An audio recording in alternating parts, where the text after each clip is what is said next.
Vaovao tanteraka kosa indray vity ny fivoriam-beo amin'ny firenena miteny ampana manontolo ny teny frantsay dia tsy karitra tato ato fa dia niverina indray ny fitohanan'ny fiarakodia andrehetra indrindra ho amin'ny eto andrenivohitra izany miteraka fahatyantoka miteraka fahatarana samy hafa ihany koa izay fitohanan'ny fiarakodia izay indrindra ihany koa dia hiditra ao anatin'ny vanim-potoanan'ny fetin'ny noely sy ny fetin'ny faran'ny taona sika mila miomana amin'ny fitohanan'ny fiarakodia ny rehetra ary mila miainga mialoha ihany koa Niverina indray ny fitohanan'ny fifamoivoizana eto andrenivohitra.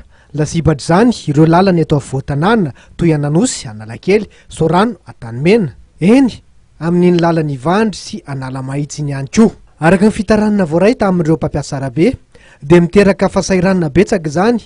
Voalohany amin'izany ny fahataram-potoana rehefa misy lalana le indrindra rehefa ho an'ny amin'ny toeram-piasana. Mangony fotsiny ny fahasorenana rehefa tsy mifanaja iny ireo mpamily ka tsy manaja ny lalàna mifehy fifamoivoizana.